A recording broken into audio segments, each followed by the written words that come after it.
और जम्मू कश्मीर से इस वक्त की बड़ी खबर है, जहां कश्मीर में आईएसआई की साजिश पर एक बड़ा खुलासा हुआ।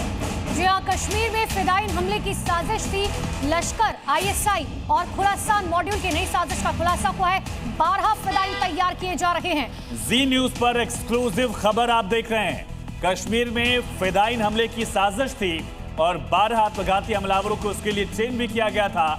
भीड़ भाड़ वाले इलाके जो सार्वजनिक जगह हैं, उनको टारगेट पर इस मॉड्यूल ने रखा था। और इस खुलासे के बाद से पूरे जम्मू कश्मीर में हाई अलर्ट जारी कर दिया गया है। संवेदनशील इलाके जो खास तौर पर हैं, वहां पर अब निगरानी बढ़ा दी गई है। दो तस्वीर आपके सामने है। आईएसआई और लश्कर की ये नई साजिश थी। 12 फिदाइन तैयार किए जा रहे थे और ऐसे में भारत पर बड़े हमले की तैयारी एक बार फिर से आईएसआई और लश्कर की तरफ से की जा रही थी।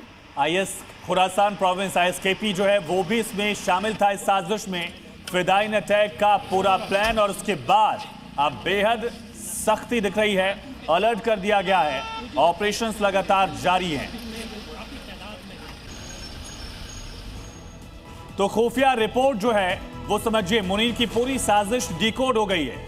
सबसे पहले आपको बताते हैं खबर क्या है। देखिए, 12 सदस्य लश्कर आईएसकेपी मॉड्यूल जो है इसका खुलासा हुआ है और इस 6 महीने में इस मॉड्यूल का विस्तार किया गया, एक्सपेंड किया गया है। अब साजिश क्या की जा रही थी? साजिश ये की जा रही थी कि जम्मू कश्मीर में हमला करना है। मॉड्यूल के लीडर के बारे में भी आपको जानकारी देते हैं। अबू हुरैरा जो लश्कर का टॉप कमांडर है, वो इस मॉड्यूल को लीड कर रहा था। पूरी प्लानिंग में ये शामिल बताया जा रहा है। इतना ही नहीं, ये आतंकी 2021 से लगातार एक्टिव था। मॉड्यूल के सदस्यों के बारे में आपको बताते हैं। अबू दुजाना घुसपैठ करके आया। इसके अलावा मोहम्मद उमर जो 2022 से एक्टिव है। मॉड्यूल की निगरानी का पूरा खाका समझिए। लश्कर कमांडर हुज़ैफा बकरवाल को जिम्मा दिया गया था। आईएसआई हैंडलर से सीधे कॉन्ट्रैक्ट में था, वहीं से दिशा निर्देश ले रहा था इस पूरी साजिश को लेकर। और साथ ही लश्कर और आईएसकेपी का ये ज्वाइंट हेडक्वार्टर के बारे में आपको बताते हैं, जो खैबर पख्तूनख्वा में मौजूद है। पाकिस्तान ऑपरेटिव जुबैर मुजाहिद ये पाकिस्तानी सेना से जुड़ा हुआ है। और इसी बीच एक और बड़ी खबर है। फिदाइन अटैक को लेकर अलर्ट जारी कर दिया गया है। कश्मीर में जवान सुरक्षा बल एक्शन में दिख रहे हैं। घुसपैठ के रास्तों पर सुरक्षा बढ़ा दी गई है और खासतौर पर ओवरग्राउंड वर्कर्स पर नजर रखी जा रही है, क्योंकि वही लोग होते हैं जो आतंकवादियों की मदद करते हैं ताकि भारत में घुसा जा सके। संवेदनशील इलाकों में हाई अलर्ट जारी कर दिया गया है, क्योंकि ये फिदाइन हमला है, जिस वजह से खासतौर पर बाजारों पर नजर है। तो इस इनपुट के बाद सुरक्षा बल एक्शन में है। घुसपैठ के तमाम रास्तों पर सुरक्षा बढ़ा दी गई है। इसके अलावा ओवरग्राउंड वर्कर्स जो है, जो आतंकियों की मदद करते हैं, उन पर नजर रखी जा रही है। साथ ही आतंकियों के ठिकानों को अब खोजने की कोशिश की जा रही है। जितने संवेदनशील इलाके हैं वहां पर हाई अलर्ट जारी कर दिया गया है। जवानों की मुस्तैदी बढ़ा दी गई और घुसपैठ विरोधी ऑपरेशंस को लगातार तेज रखा गया। इसके अलावा नेशनल हाईवेज जो है, उन पर निगरानी सख्त कर दी गई है। चप्पे चप्पे पर सुरक्षा बल की तैनाती है।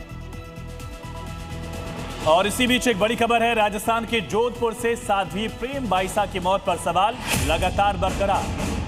सच सामने आने तक चैन से नहीं बैठेंगे, समर्थकों का ये कहना है।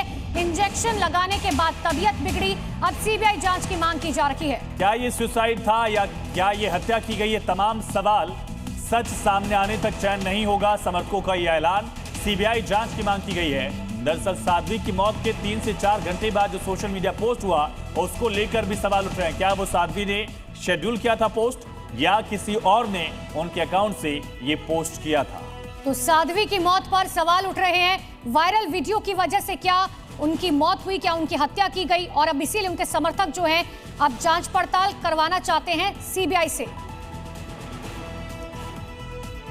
एक और बड़ी खबर आपको बताते हैं। बीजेपी पर अखिलेश यादव ने बड़ा बयान दिया। बीजेपी पीडीए की ताकत से घबरा चुकी है। अखिलेश यादव ने कहा कि पीडीए ने बीजेपी को हराया, लेकिन बीजेपी चाहती है जनता पीतल के जेवर पहने।